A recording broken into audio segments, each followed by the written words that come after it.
watching 4-Color Commentary. Just thought I'd share some books I recently picked up, some really good finds, and finally got to go to the Clubhouse in Joplin, Missouri. Also made a trip and went through the Joplin flea market, and this was just this past weekend. And but the Clubhouse was definitely the big deal. Some of the stuff I found there, not dollar books, $5 to $10, but each, but quality. Just really high grade stuff, and really glad to have them. Especially a lot of square bound Marvel stuff, square bound Silver Age books.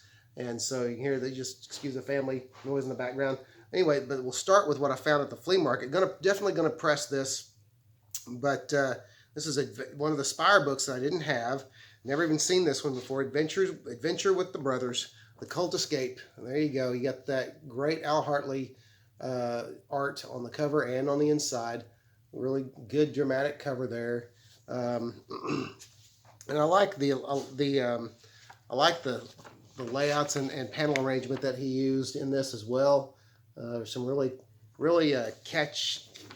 visually catchy and just really attractive pages in here. I don't know. I think Hartley did this sometimes in some of the books, but not always. It just really seems to stand out in this issue. It may just be that I have to go back and look at the old ones, however. But some really great stuff. That one really stands out. Some great. Pardon me. Excuse me. Okay, some really great Al Hartley layouts there, and page, panel arrangement. All the rest of this is from the Clubhouse. Excuse me. I think allergies are starting to get our family. All the rest of this is from the Clubhouse in Joplin. Really suggest you all check it out. They are on Facebook. Just put the Clubhouse Comics Joplin and you'll find them. If you're ever in the Joplin area, check them out. This is the adventure. This is a book I've been looking for a while. This was only $2 or $3. I don't remember. It's The Adventures of Superman number 465. It is the first appearance of Hank Henshaw. And Hank Henshaw, of course, is the man who goes on to become the cyborg Superman. So I've been looking for that for a while. Happy to find that. Happy to finally have that in my collection. Okay, the rest of these are Marvel Bronze and Silver Age horror. So we'll just start with a really nice Chamber of Chills number 4. Let me get it out of the bag.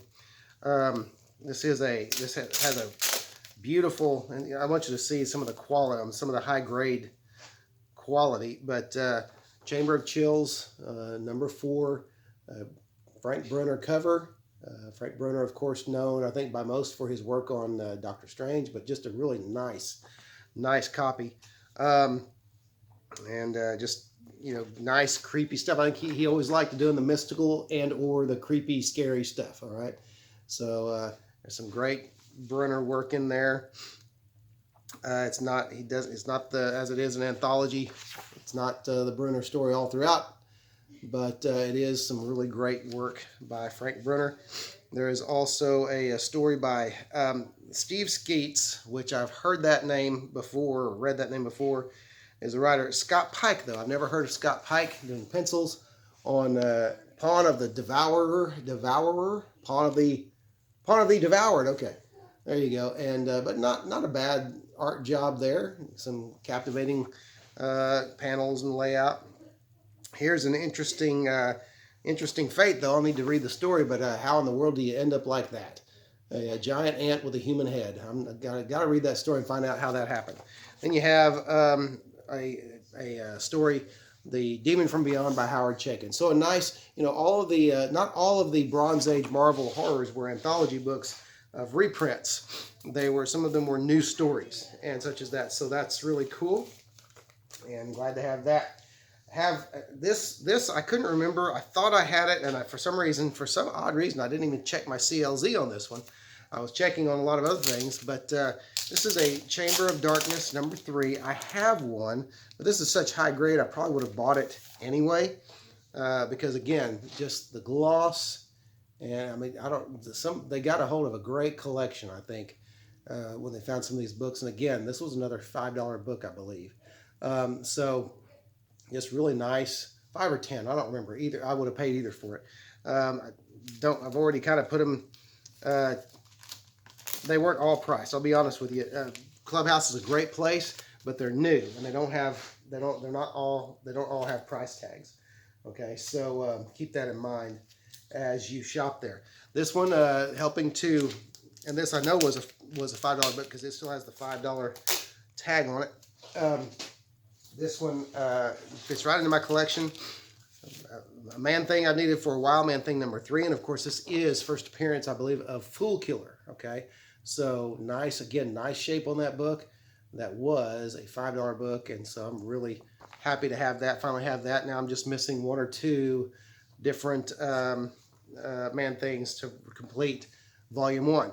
Of course, I've kind of given up on a nice copy of his first appearance in, I guess it was Savage Tales, I think.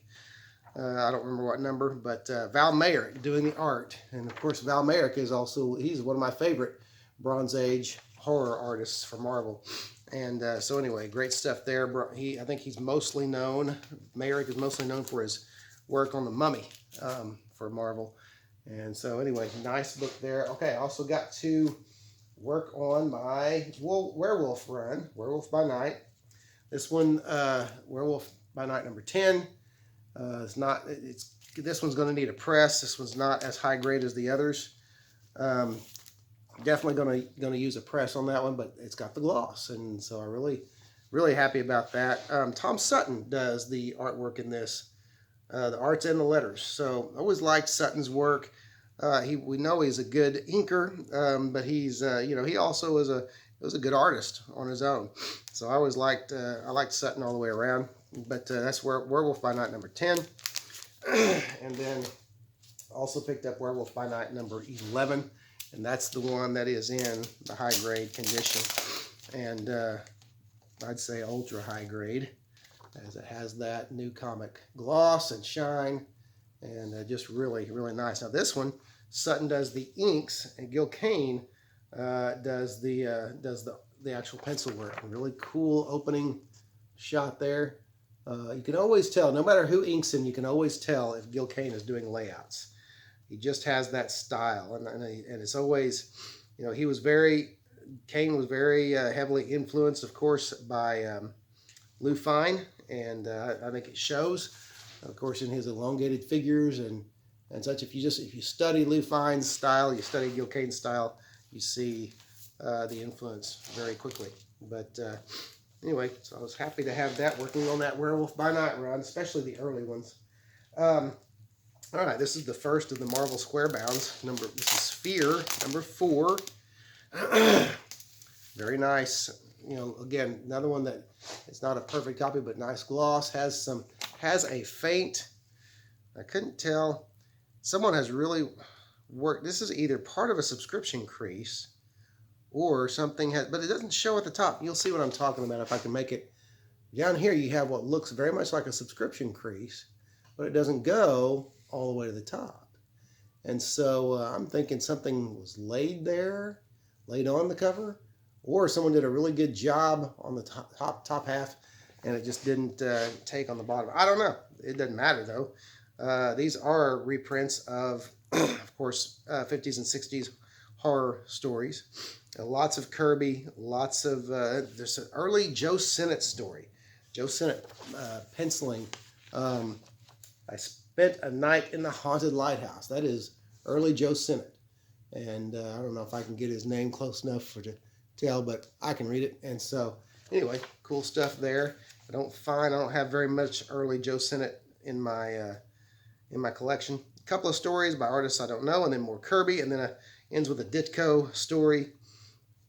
I turned into a Martian, and of course Ditko is always very Ditko, no matter who inks him. And so great stuff, fun stuff there. And in fact, I don't even see, it just says S. Ditko, so I'm thinking he inked his own work. And then it ends with another Kirby story. More giant ants. Okay?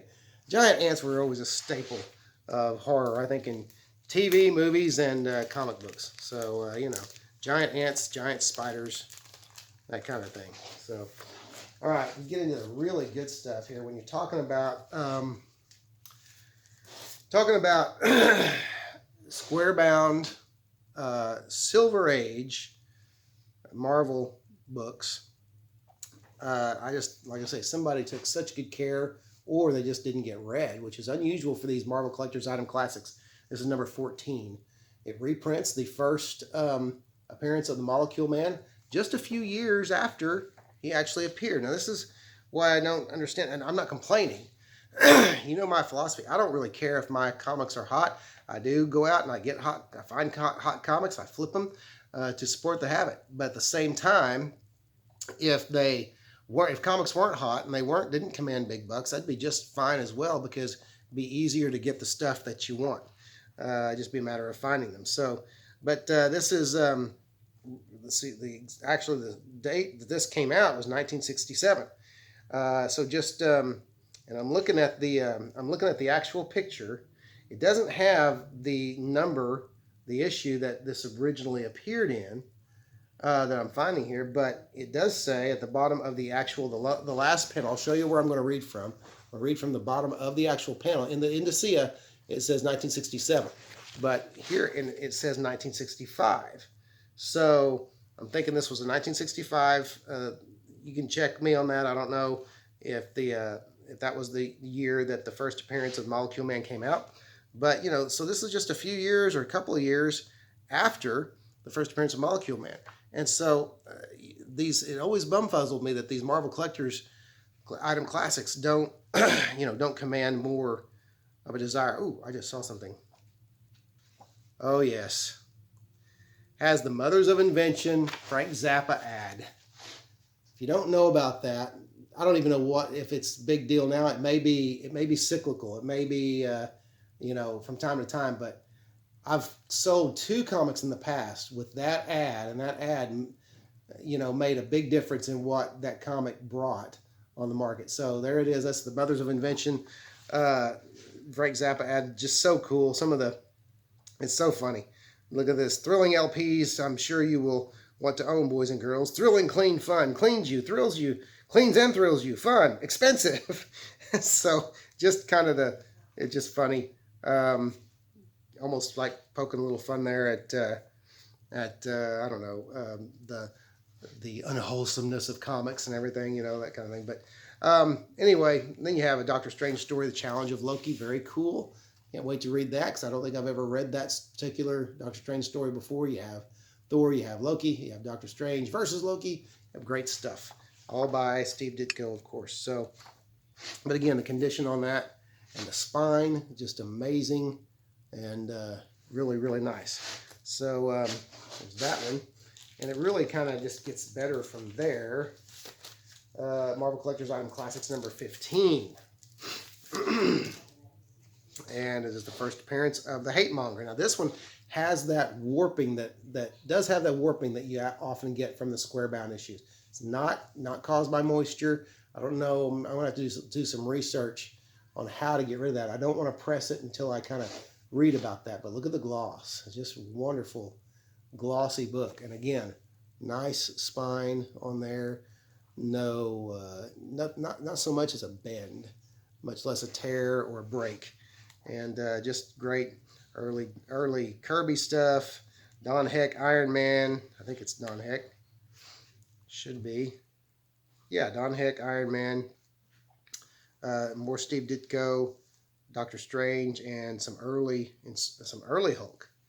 Early Stanley Jack Kirby Hulk. That's going to be from the first series. I'm not sure what issue, obviously after issue 1.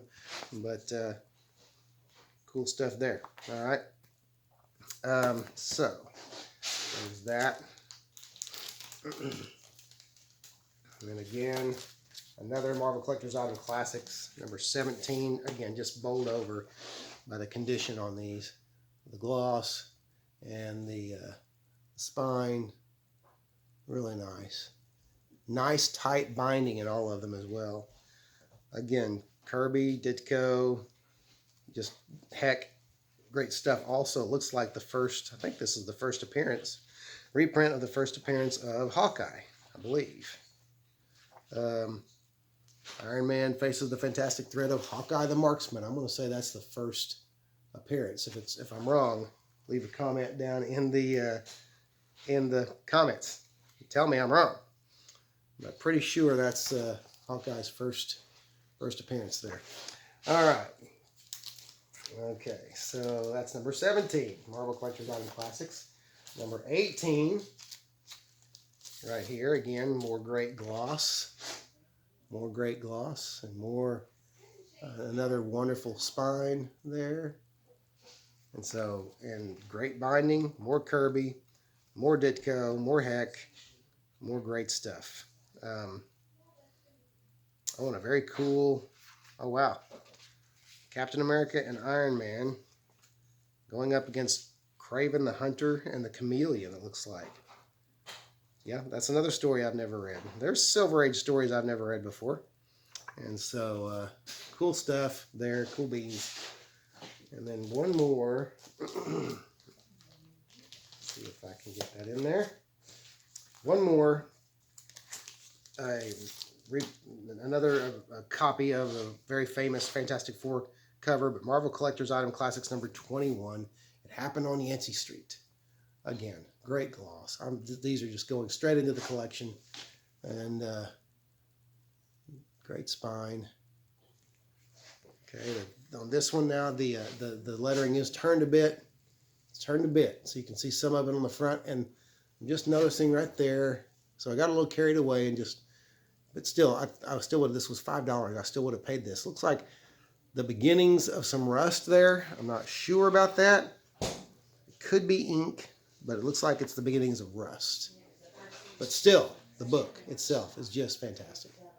So anyway, I'm happy. I'm happy about that. Those are all of those collector's item classics are $5 purchases, and that I'll do that all day long. All day long. Any of the old, even the reprint, square bound spine marbles, $5. I'll take it if they're in that kind of condition.